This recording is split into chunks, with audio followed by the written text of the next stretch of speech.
Hello, welcome to my channel. If you're new here, please subscribe.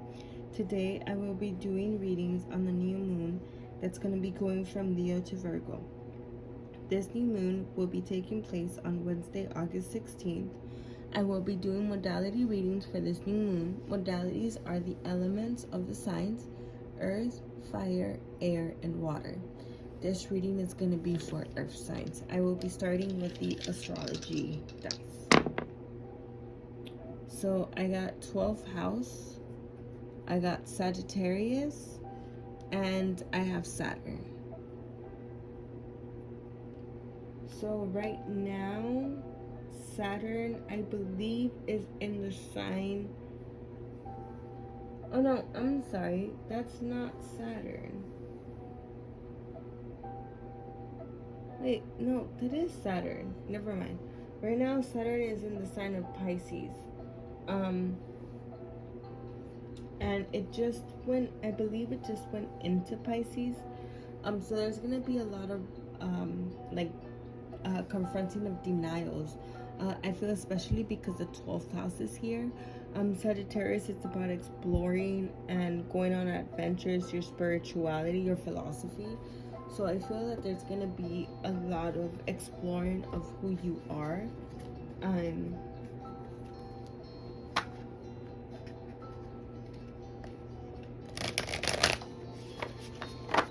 Let's see why Sagittarius is here. Why is Sagittarius here? Okay, have a little card for Sagittarius. So for Sagittarius, I got the Chariot, which is actually for, it's for Cancer. It stands for movement, which I just talked about, adventure. And I feel that the adventure is going to be learning about yourself, your desires, your passions, what you hide from yourself, the feelings that you keep hiding from yourself, those dark emotions that you don't want to face. Why is 12th house here? Wow, that's a lot of cards.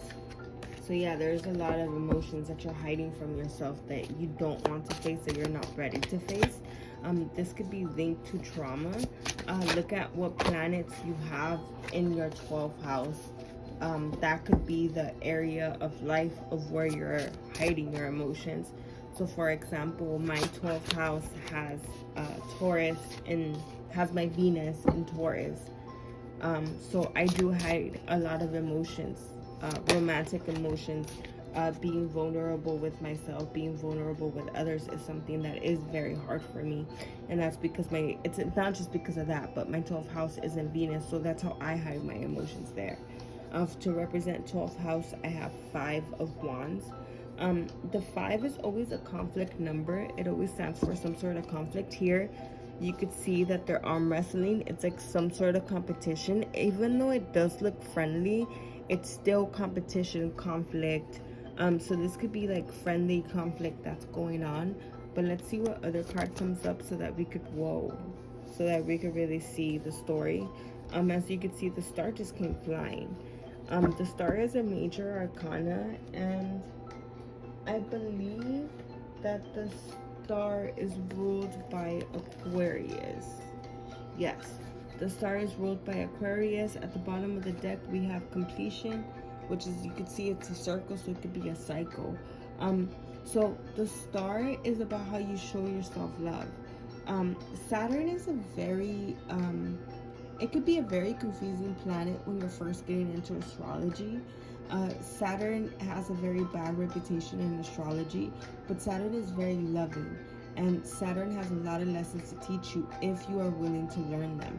When you do not listen to the lessons that Saturn is here to bring you, that is when we suffer, when we keep ourselves stuck and not moving in the flow of life, especially in the flow that Saturn wants us to go. Saturn really comes into our lives to change us around when we're 7, 14, 21, 28 through our 30s, and also like around in our 50s. The one that's around in our 50s is called our second Saturn return. The one that's around our 20s is called the first Saturn return. Saturn returns could bring up a lot of emotions that you keep hidden, like the 12th house. Some of you will be going through your Saturn return this year. I will be linking birthdays in the description of this video to let you know those dates of the Saturn return. Some of you that are going to be going through your Saturn return are also going to be experiencing your North Node return at the same time. I will link birthdays to both of those retrogrades or returns that are going to be going on, so that you could check them out to see if your birthday falls between them. Anyways, back to the reading. Star is about loving yourself and loving the world. It's about having a balance within yourself and the world. It could also be about addictions and trying to hide yourself, which the 12th house is also about addictions and trying to hide yourself. Because Saturn is here, I feel that this means about you accepting your uniqueness and your individuality. That is what Aquarius is about, and that's the zodiac sign that rules the star.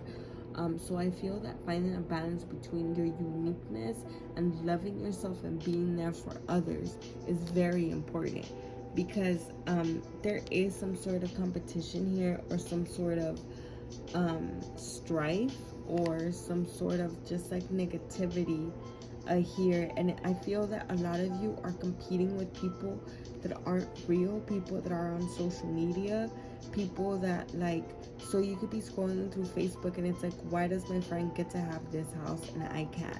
That's competing with them. I feel that a lot of you are in that type of competition with people that you do know, or people that you don't even know, or just with nobody but yourself. And I feel that that type of competition could really lead to some conflict, and it could really lead to bottled up emotions that you're not expressing. Here we have the Chariot, and we also have Sagittarius. Sagittarius is about moving forward, your intuition, your philosophy. I feel that for some of you, growing with philosophy in life and really understanding where you're going and where your triggers come from, because some of you are triggered by your past, some of you are triggered by your traumas, and you don't understand why, and you don't know how to stop it. And I feel that really diving deep into that can really, really, really help you understand which way you're supposed to go. Please let me know how this reading resonated with you in the comments. If you would like a deep paid personal reading, please message me.